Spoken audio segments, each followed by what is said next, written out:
I once believed that initiating the divorce made me the one in control. My husband, struggling financially at the time, seemed dispensable, lacking value in a world I had carefully built. But everything changed during a routine business trip. Out of the blue, John contacted me not only to announce his desire for a divorce, but to tell me he had already married his lover. My shock turned to outrage when he accused me of marrying him for his wealth and demanded I forfeit any claim to our shared property. I confronted him, hoping for some sliver of decency. Instead, I found the same cold indifference he had shown me throughout our marriage. Yet this confrontation became a turning point, not for me, but for him. His carefully maintained facade began to crumble, and he started spiraling downward. Let me step back and explain. I'm Karen, 35 years old. I was raised by a single mother after losing my father in kindergarten. Despite financial struggles, our small family of 3 found joy in simplicity. Even after achieving stability and a respectable job, my frugal habits from childhood stuck with me. I met John through a mutual acquaintance. He was wealthy, refined, and seemed a glimpse into a world I'd never known. We married quickly, but our differences surfaced just as fast. John had a traditional mindset, envisioning me as a homemaker. I, on the other hand, was committed to my career and financial independence. Before our wedding, he floated the idea of me quitting my job. I told him I'd continue working, at least until we had children. I stressed the benefits of dual income, and though he agreed, reality painted a different picture. Despite being employed full-time, I shouldered nearly all the household responsibilities. I'd come home exhausted, yet dinner, cleaning, and laundry all fell to me. John, meanwhile, embraced the role of a traditional husband, working, then relaxing. He watched me struggle, but never once offered to help.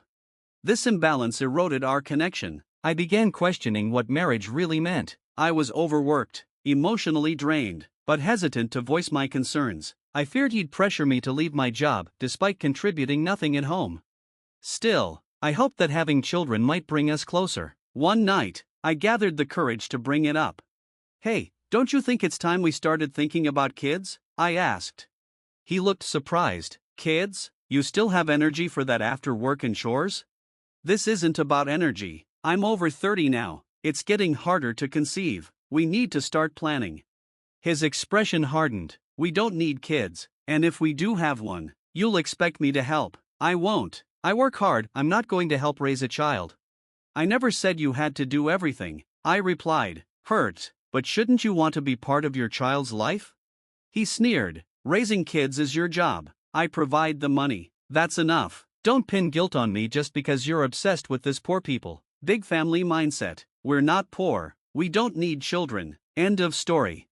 Then he walked off, leaving me alone in the living room. I cried, not just because my desire for children was rejected, but because he had mocked my upbringing. After that night, we barely spoke. Our relationship withered. I buried myself in work, managing big projects while continuing to handle everything at home. The emotional distance between us widened. Then one day, I had to travel for work. To my surprise, John smiled and wished me well. He even hinted at a big surprise when I got back. Against my better judgment, I let myself hope. When I returned, I discovered what that surprise was.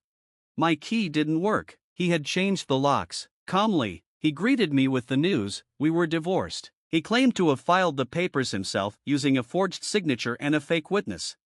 Then he handed me a waiver to sign, demanding I relinquish any right to our shared property. I refused. I proposed that we both waive claims, but do so legally and transparently. He scoffed, rewrote the document on his laptop, and we exchanged sharp words before I left, his parting shot mocking my poverty and suggesting he might throw out my belongings. A few days later, I received a panicked call from him. "What the hell's going on? I'm being told to vacate the apartment." I replied calmly, "You were still living there? That's trespassing." "What? It's my place." "No, it was a company lease under my name. You changed the locks illegally. You had no right." "But I live there too, can't I do that?" "Even if you were the leaseholder, you'd need permission to change the locks. You broke the law." "John." There was silence on the line. "I also terminated the lease when I left," I added. "I was still legally allowed to live there until the end of the month." "You altered someone else's property. That's potential criminal damage." He went quiet, then asked, Wait, is that why the police are here? I'm scared to open the door. I didn't flinch. They're probably not here for trespassing. It's more likely about the forged divorce documents. He was stunned. Yes, I reported you. Filing divorce papers alone is legal only if both parties sign. You forged my name and that of a witness. That's a criminal offense, fraud, forgery, and unlawful use of a private document. John had no idea what he'd done, but ignorance doesn't make it legal. I didn't let up. So, the divorce papers you submitted are invalid. Which also means your marriage to Susan can't happen. There was a pause. Then he asked, hesitantly, how do you know about Susan? Did you think I was completely in the dark? I hired a private investigator months ago. They documented everything, your affair, the time you brought her to our home, even the wedding ceremony you held while pretending I was on a business trip. His voice cracked. Wait, that trip, was that a lie? Yes. I took time off work to gather evidence and prepare legal documents. There's no way I could have managed it all while working full-time. I knew everything. There was silence on the other end. I could sense his shock, maybe even regret. Then came a plea. Please, don't tell Susan I'm still married. I almost laughed. Tell her what? That we're divorced? But we're not. The documents you filed were forged. That divorce never happened. So legally, you're still my husband. What? And since you committed adultery while still married to me, Susan now owes me compensation. I sent a reparation demand to her house yesterday by express mail. He panicked. Wait, what? She didn't know I was married. I know. That's why I can't withdraw it now. She's not at fault for believing your lies, but the legal process is in motion. Then I twisted the knife. Should you really be on the phone with me right now? Aren't the police at your door? He stammered, forget the police, I'll deal with them later. I'm heading to Susan's house. I need to intercept that letter before she or her family sees it. And with that, he hung up. I knew where he was headed, and I also knew it was too late. The letter was sent via registered mail, addressed only to Susan. Even if he waited at the door, he wouldn't be allowed to accept it. Sure enough, a few hours later, John called again, deflated. He recounted the incident. When the postman arrived, John rushed forward. Great, that's for Susan, I'll take it. The postman raised an eyebrow. Are you Susan? No, but I'm her husband. Sorry, this is registered mail for Susan only. Unless she authorizes it, I can't hand it to you. What? I am family. Give it to me. Then please have her come down and receive it herself. At that moment, Susan appeared at the door. What's all this noise, John? The postman turned to her. Apologies, ma'am. This letter is for you. This man tried to take it. Susan took the envelope, opened it, and froze. A demand for reparation? John, were you married? He fumbled. It's just my ex-wife from a long time ago. I was too embarrassed to tell you. I thought it was over. Her eyes narrowed. But this says the affair happened during your marriage. And we haven't even been together that long. Why would she send this if you were divorced? She's just bitter. Trying to cause trouble because I moved on. But I had already thought of that. Inside the envelope was a detailed letter with a timeline, my contact information, and copies of evidence. Later that evening, Susan called me herself. I told her the truth, the affair, the forged divorce documents, and the wedding ceremony he held while still legally married to me. She was stunned. She also confirmed they hadn't registered their marriage yet. John had insisted they wait until April Fool's Day. Typical. He probably knew the divorce wasn't finalized and delayed the registration just in case. After Susan confronted him, John fled her house and, incredibly, contacted me again. We agreed to meet at a nearby cafe. He was visibly shaken. Karen, he started, please withdraw the reparation claim. We'll say we've been separated for a long time and finalize the divorce now. I'll tell Susan the truth, sort of. Maybe I can fix this. You think I want to stay married to you? I had planned to file for divorce anyway. But now, since you cheated, you owe me reparation. He scowled. So it's all about the money. You poor types are always the same, just greedy. I leaned in calmly. Watch your mouth. Right now, I still have the power to not divorce you. If I say no, you're still legally married to me, and that means you can't marry Susan or anyone else. Think about that. He went pale. Then sighed. Fine. I'll pay. Let's end this. Good. Sign here, I said, handing him the paperwork. About property division. Property division? Isn't reparation enough? We agreed to waive property division. Then let's make it official. He grumbled but signed. We went together to a notary, had the reparation and waiver documents legally certified, and then submitted the proper divorce paperwork at City Hall. It was finally over.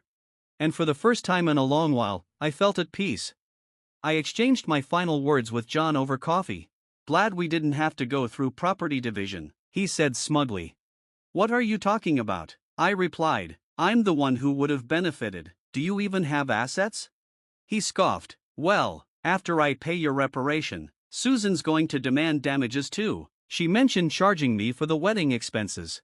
That's not possible. I'm marrying Susan, she can't claim that. We're already divorced. There's no issue. You're still living in denial. You committed marriage fraud. You held a wedding while legally married to me. You really think Susan still believes you? Marriage fraud? That's ridiculous. Susan will believe me. If you say so, but I heard it from Susan herself. Oh, and weren't your wedding guests paid actors? You still haven't paid them, right? His face paled. You know about that? I haven't paid them yet. No, but why do you even care? You could have taken property division and walked away richer. That's the thing, I wanted to, but even if we had divided property, you would have walked away with more. He rolled his eyes. Spare me. You're poor. Your family's poor. You make what $155,000 a year? Even if you get a raise, it's maybe $20,000 more. You have nothing. I smiled. You keep calling me poor, so maybe you've misunderstood. Yes, my salary is $115,000. Exactly. Per month. His jaw dropped. What? I work for a foreign company, remember? You never showed any interest in what I actually did. I'm the director of their U.S. branch now. That's $8 million a year. No way. You're bad with numbers. That's $180,000. No, John, it's $1.8 million annually. He fell into stunned silence. Not that I've had much time to spend it, I've been saving. My pre-marriage savings aren't subject to division, but even after we married, I saved a substantial amount. So, I could have taken half of that, if we had done property division. You were my I paused, then smiled. Never mind, I'll get the divorce paperwork corrected. Are you serious? After all this, you'd still undo the divorce? Why would I? I was planning to file anyway, but since you cheated, you owe me reparation, and now that you know I'm not exactly poor, I assume that small amount won't be a problem. He mumbled something. He who laughs at a cent will weep for a cent. This reparation is for the emotional damage you caused me. I could have demanded more, frankly, and since it's official now, make sure to pay even in installments. I'll be penniless. And don't return to the apartment. Your belongings should have arrived at your parents' house by now. You thought I didn't have many things, but that's because I'd already moved most of them out. Were you really that indifferent to me? He looked lost. I have nowhere to go. My parents don't even know yet, please. Let me explain to them. No need. I already told them everything. It's only fair they know the real reason behind the divorce. By the way, your father said, don't ever step over our threshold again. So I really have nowhere to go. He slumped back into his chair. I left him there. Later, I heard he caused trouble at the apartment. Despite my warning, he went back, sat in the empty room, and refused to leave. The building manager called the police. He was taken away whether for trespassing, forging legal documents, or obstructing official duties, I don't know. Eventually, his parents took custody of him. After hearing everything, especially about Susan, they chose to apologize directly. They visited her house, knelt before her family, and offered compensation to avoid legal charges for marriage fraud. They even paid for the wedding. Honestly, I had hoped Susan's family would press charges. When they didn't, I decided to take legal action myself for the forgery of our divorce documents. John offered a settlement, hoping I'd drop the case. I refused. I didn't want him thinking money could solve everything. I wanted him to understand, truly understand, the weight of what he did. The legal process was long, but I left everything to my lawyer. Meanwhile, word of the forged documents and fake marriage got out at his company. He was suspended, then fired. He ended up living in a storage shed behind his parents' house, working at a relative's construction firm. His father took his paycheck, giving him just $5 a day for food. No electricity, no dignity.